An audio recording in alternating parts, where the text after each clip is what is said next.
onye mee nke ọma ebulie ya elu si ya jide nke ojii na-aga n'iru biko ka anyị gbakọ kịta wee kelee n'Eze-Ana Eze-Ana ga-adị Eze-Ana Ugochi tubelu Eze-Ana Ugochi tubelu nwoke ọma na oraifite ị ga-adị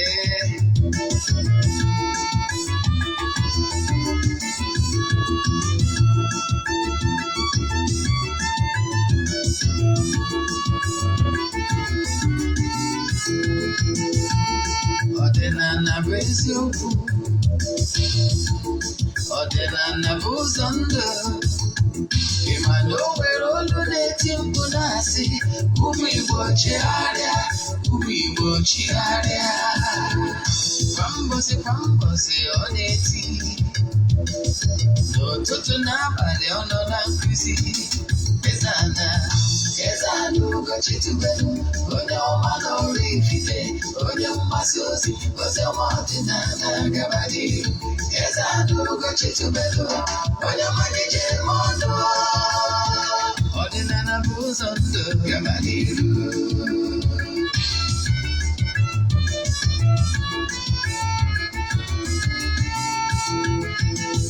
Eze-Ana Ugochi tubelu onye ọma na oraifite onye mgbasa ozi ọma ọdịnala gaba n'ihu Eze-Ana Ugochi tubelu onye malije ọnụ ọdịnala bụ ụzọ ndụ gaba n'ihu Eze-Ana ga-adị Ugochi tubelu ga-adị Ugochi tubelu tempụl ọ ya adị maka na eziokwu ọnwa chacha ndị okenye anyị fọnda mbaki ndị ochie anyị fọnda mbaki fọdụ asị kara aka ghọrọ ụmụ Igbo si anyị rapụ nke anyị na nke faka mma buru Baịbụl bịa akwụkwọ akụkọ efekwa chọọchị fa obodo ụka bịakwa mana Ugochi tubelu ekweghị ekwe Eze-Ana si na ọma mme ọdịnala ọmanwụ chacha oge ọbụla ọ na-eti ọ nọ na nkụzi Chukwu abịa ma gbaa gị ume ọdịnala ya dị Eze-Ana Ugochi tubelu onye ọma na oraifite onye mgbasa ozi ọma ọdịnala gaba n'ihu ụtụtụ ọma na ụmụ ọdịnala Igbo abịakwa n'oge awa nke eziokwu oge anyị ji awa eziokwu niile agba nke ọ bụ mụnwa bụ Ogbuefi Eze-Ana Ugochi tubelu na-anọ n'isi ya n'ụbọchị tata n'oge awa nke eziokwu isiokwu m ji wee bịa bụ ihe niile ị kwesịrị ịma gbasara ọdịnala Igbo ihe niile ị kwesịrị ịma gbasara ọdịnala Igbo bụ ihe ji maka ya bịa. My today's lecture will be short, but I will go straight to the point. Ndị ọ bụ tata bụ izi ha na-abụ na social media afa mbụ Ogbuefi Eze-Ana Ugochi tubelu oraifite abụ m onye isi nchụaja na Ugochi tubelu ọdịnala tempụl anyị na-agba afa miri emi lụkwazi ọrụ mmụọ dị iche iche abụkwazi m onye isi nchụaja na ọdịnala Restoration Prayer Ministry. Then bụrụkwazi onye mgbasa ozi ọdịnala Igbo. You can call me an ọdịnala evangelist. My mission is to help people live better life. N'Ugochi tubelu ọdịnala tempụl anyị na-agba afa miri emi lụkwazi ọrụ mmụọ dị iche iche.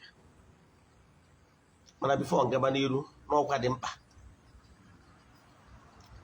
echefuna na aja anyị na-achụ kwa ọnwa aja anyị na-achụ n'igwe nke ọnwa mee abịago n'isi njedebe. However, every morning like this morning ejegoro na temple je chụọ aja gụọ ọfọ n'isi ndị niile sonyere anyị na aja nke ọnwa mee anyị ga-agụgide ọfọ n'isi ha tiri ọnwa mee agwụ. Mana ọ bụrụ na ị chọrọ irekọdụ irejista bụ nke ọnwa June ndị na-esonye bụ na ya amadugo ka esi eme mana maka gị bụ onye ọfụ ihe ị ga-eme ewu forward their 3 prayer requests then make donation token to the account number. Chat them na WhatsApp ka m gwa other details I need from you. My WhatsApp number bụ 08057837672. I repeat 08057837672.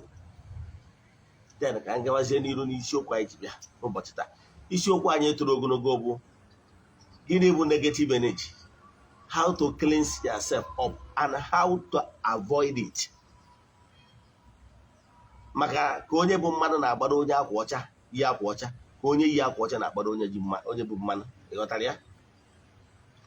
Denụ ọkwa dịzi mkpa bụ echefu na iwe ọchịcha ihe onyonyo anyị like ya, ihe anyị na-akụzi ishegharịa ndị mmadụ, o nwere ihe ọ ga-ewe gị, mana ọ ga-enye aka ka ọtụtụ ndị mmadụ na-anụ ozi a, maka na anyị kwuru na ndị be anyị na anyị Igbo ga-adịrịrị mma, na ebumnobi na ezi echiche ndị be anyị ga-apụta ife, gwa ndị mmadụ ka hapụ aka n'ihe ọjọọ, maka na ihe ọjọọ dọrọ n'ofe. Den nke abụọ, ndụmọdụ nwere ọnwa ajụjụ ị nwere na nkụzi a, maọbụ ihe nkụzigo gboo na-agbagwoju anya n'ọdịnala Igbo, maọbụ na ịchọ ka agbaala gị afa miri emi, distansị abụrụ ebara ya n'ọrụ mmụọ anyị na-arụ na tempụl.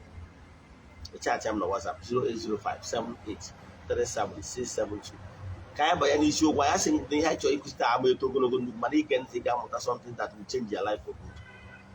Gịnị bụ negative energy? Negative energy is when you are not sowing good seeds. Now, for your reward, you are attracting those negative vibes because of what you have sown in creation. Yes. Ordinary Igbo dị nsọ. And if you are practicing ordinary Igbo and you are not abiding by that 10 commandments, that natural laws given to man, so that this world will be a better place, my dear, you are not serious. If you don't know ordinary Igbo, if you don't know ordinary Igbo, or claiming to be only ordinary Igbo, but you are putting your hands in anything evil, it can make them mad. It can avoid your make them mad. You are not only ordinary Igbo. The only thing medical Igbo only ordinary Igbo when you are keeping that natural laws of ofonoku, onye megide n'ipia. Maka na ordinary Igbo kwenyere na mkpụrụ onye kụrụ ka ọ ga-aghọrọ. Ordinary Igbo kwetara na law of karma. Ordinary Igbo kwetara na Galatians 6:7 say, God can never be mocked. Whatever you sow is what you reap. That is ordinary Igbo. Nene ihe niile bụ alụ na ordinary Igbo. Malụ na ihe a na-agwa gị bụ to abide by that natural law ga-eme onye biri ibi ebiri. Ọ ya ka eji sị gị ga-eje na ụra atụrụ mmadụ maọbụ ihe mmadụ ji mmadụ kọrọ, ọ bụrụ nga isi eko ya bụ ji ije gwuru ya.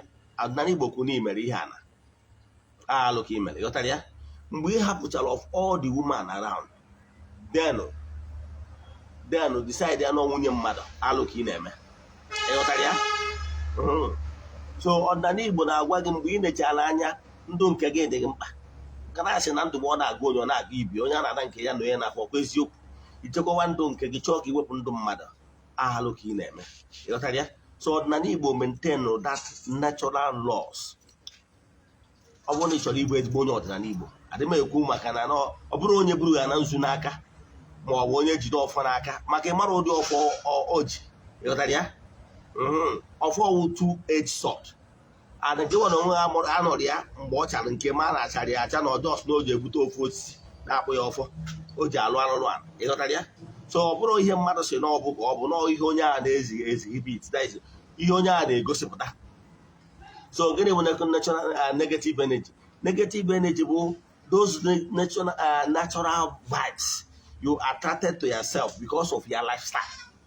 So if you don't want negative energy, there is what you must be doing in order to avoid it. Negative energy dị ụzọ na-abụ. Enwere minor negative energy nwee major negative energy. Ịghọtara ya? Onye agbata ndị ụka ọbịa ndị ụka Rom ya agwa gị na enwere nnukwu njọ na obere njọ. Ịghọtara ya? Ewee sị mgbe anyị na-eje ụka ọbịa asị gị eche ibido ụka asị gị ekwupụta ngwa Chineke ji ike niile n'ụlọ ụmụnna m na-emeghela m nke ukwuu site n'echiche na okwu na omume, na site n'ịhapụ ezi omume nke kwesịrị na m ga-eme, asị site na mmehie m, site na mmehie m, site na mmehie m nke kasị ukwuu. Ịghọtara ya? Wee dịzie gaba. Nke m na-achịkọwala gị bụ na o nwere mmehie ị nwere ike iketa that natural vibe, that negative vibes. Iketal by not doing what is expected of you. Onwelu nke ije eketa by na efuru onye na-eme ihe ọjọọ, you refuse to tell the person na ihe ọ na-eme dị njọ. Iketara nke a by not doing what is expected of you. Onwere nke iketara by association, nke iketara by ndị gị na ha na-emekọ ihe. Onwere nke iketara by proxy, by not doing or speaking out when you're supposed to speak out. So those ones are minor. I will tell you what you'll be doing. Had my check while ago na ijecha bata. Onya bata no ụmụnna anyị ndị na-eti isi n'ala. Ihe nchọrọ nwere ha ma atụ bụ na ị na-afọ ha. Yes, ọ bụrụ sọ m nwere anya. Before ha ebu ụzọ represent chi onwe ha before the entity chi ha. Ha na-ebu ụzọ welu mmiri saa ntị ha. Ihe ọ na-akwụ mmiri na ntị ya onwe ihe ọjọọ getara na ntị. Owodo mmiri gbụcha ọnụ ya, onwe nke ya butere n'ọnụ. Ọ sachaa aka ya na ụkwụ ya nke ọ bụla ya meta. Ghọtara ya? So ihe o ji eme ihe a bụ ka o wepụ onwe ya from nke ọbụla bụ negative things nke o kwutere na amaghị ama directly or indirectly. On the purpose ha ji eme ya. Ịghọtara ya? Ndị Igbo na-emekwu ya. Eleta my grandma mother then. Ọ batara na owodo mmiri megide saa aka na ụkwụ ya na ojecha ahịa bata. Maka na he contacted with other people. So ị nwere ike iji ịsa ahụ na-echefukwana na ịgbapụta mmiri eji asa ahụ. Were ikwubi okwu n'iwe ka were ose ọjị mkpụrụ ịnọ tinye n'ime ekwubi okwu tinye n'ime ị na-asa ahụ ị na-ekwubi okwu ị na-awụchapụ ụtụ mmụọ na ụtụ mmadụ ebe ọ bụla ha si na so na-eme ya ọ ga-enyere gị aka. Ọ bụrụ na ị nwetara ose ọjị mkpụrụ ị nwere ike chọọ ihe a na-akpọ St. Liv nchụanwụ weta ọgwụgwọ nke 15 naira tinye n'ime mmiri eji saa ahụ ọ na-achụta eji asachapụ ụchụ. Ọ bụrụ na ị nwetara ose ọjị nwere ike tii St. Liv. Ọ bụkwa na ị nwere St. Liv nwere ike chọọ akwụkwọ ogilisi ihe dịka ị nọ gbarịa ya tinye na mmiri eji asa ahụ were na-asa ahụ. Eji ya eme cleansing of this minor ụchụ. Ịghọtara ya? Mana ọ bụrụ na ụchụ imere uche igbu mmadụ maọbụ itinye aka na abortion maọbụ ijekwu nwunye mmadụ jee ka akpọọ gị alụ ka abụrụsi nke obere ụchụ alụ ka ibu ka ndị Igbo gbara enwere ụchụ nwa alụ.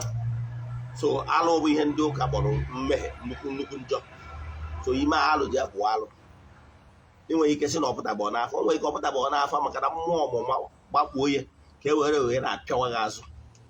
Weda ma ọ pụtara n'afọ ma ọ pụtara n'afọ mana ịmara imeri ya, ịmara iwu nwoke niile dị na nwoke ibe gị, ịmara ịhụ nwaanyị niile dị na nwaanyị ibe gị jee kpụọ alụ.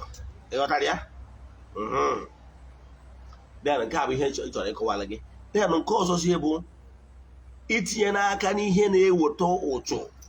Ịbụrụ onye ọdịnala Igbo, if you want to be successful, if you want to avoid negative energy, iji n'aka gị kpatara onwe gị nkụ ahụ maka na asị na onye kpara nkụ ahụ siri ngwere bịara ọrụ ọkwa eziokwu.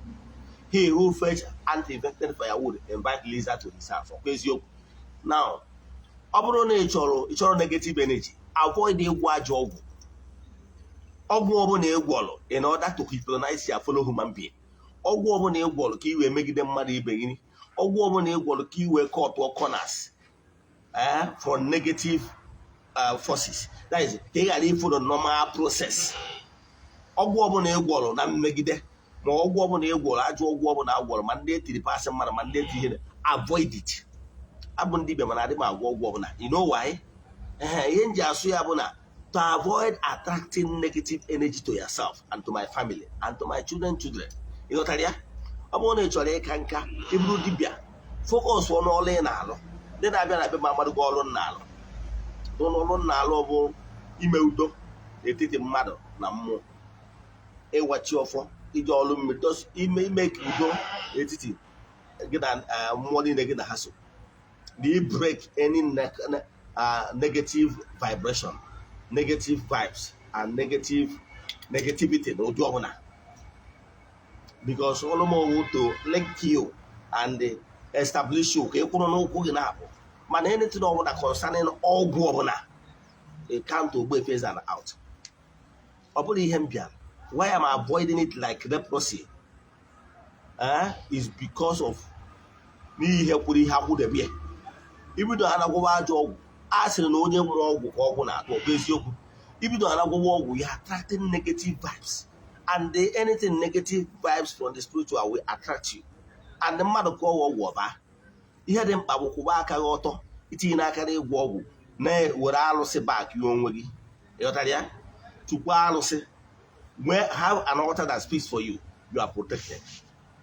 Mana esi na ọka ije na-ejeme gịnị na-agwa ajọ ọgwụ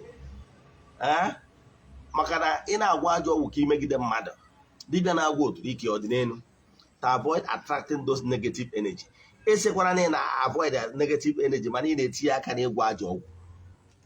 Ndị dibịa na-agwa ajọ ọgwụ kedu ka ha dị adị, kedu ka famili ha na-adị na ọhụrụ na ha bicha ndụ ha. Ọ bụrụ ọsọ dibịa ma pastọ, o nwere ndị nwe ministrị mana ha nwere ite nsogbu. Ịkwụsị ịbịa ministrị o jee na ite nsogbu meweghị ọgwụ ka ị nwewe nsogbu until ị bịa na ministrị ya. Ịghọtara ya ihe a na-afụ buru ibu. Ụdị abụ na ụdị ọbụla isi etinye aka n'ihe ọjọọ ka ị sọpres ya follow human being ka ị wee kwuru n'elu. To avoid this, agwago m onye ọbụla ị bụrụ onye akpọrọ ọrụ nwee something doing. Ọ bụrụ na ị na-arụ n'ụdị ụka, agwa m na onye akpọrọ ọrụ bụ onye akpọrọ ọrụ. Ị na-arụ n'ụdị ụka jee mepee ebe ị ga na-ele spiritual material ndị ụka, mebi ya nwunye ga naanị ya ka ị wee na-back up. So ejiri mgbọ kpachakọ agba adaka economy adịrọ good. So ị ga-enwe other source of income. I lead by example. More than nwere many other source of income. So ị bụrụ dibịa nwee other source of income so that ka ị ghara ịda hadị desperation because of ego detinye aka n'ihe ọjọọ ma ọ bụzie n'ịnụ desperation for money. Mmadụ ebutezie ka ị gwọọ ya ajọ ọgwụ ikweta maka na ị nidiri ego. Ihe nji ewere onwe m ọbara ihe kpatara nji ekwu gbasara my diversifying in my other business is not ka m wee too onwe m. Ihe nji eme ewu to be a role model to others maka na ama na some people are looking up to me. So ọ bụrụ na ibu dibịa ị nwere ihe ọzọ ị na-eme, nwanne gị chọọ ihe ọzọ ị ga-eme. Ịfụ ya chọọ level spiritual shop ma nwunye level spiritual shop ya nwee other source of income. Mgbe m bidoro dibịa, the first thing is mbudo nwee mepe shop ebe a na-ere ma spiritual material. A ga-enwerịrị other source of income. Ọ ga-eme gị iburu eze afọju maka na ịkpatawuru ihe gị n'ezinụlọ oyi elu. Mmadụ bịa na be gị sị na ọkụ ya ka etiwe ọlụ ọjọọ isi a na-adị m alụ. O nwere onye bịara be m dara time si n'ọdịsi si adị m alụ ụdị ọlụ a, jee kwụba aka gị ọtọ mezie ihe dị n'ụzọ gị, jekwu mmụọ ikwu nne gị, have altar that speak for you, you are protected. Ichekwanara mmadụ njọ. Ị mana whenever you always thinking evil about another person, you will be attracting evil because their thought form is corrupt. Therefore, other corrupt thought forms from here and there will come into you. Kwụba aka gị ọtọ itinye n'aka n'ihe ọjọọ maka na onye na-eti ogbe egbe na-esi n'egbe ana. Ka m kwụsị ebe a. Inwe ajụjụ na nkụzi a, send them message na WhatsApp 0805 78 37 672. Wetụrụ m aka na share button. Ya gazie.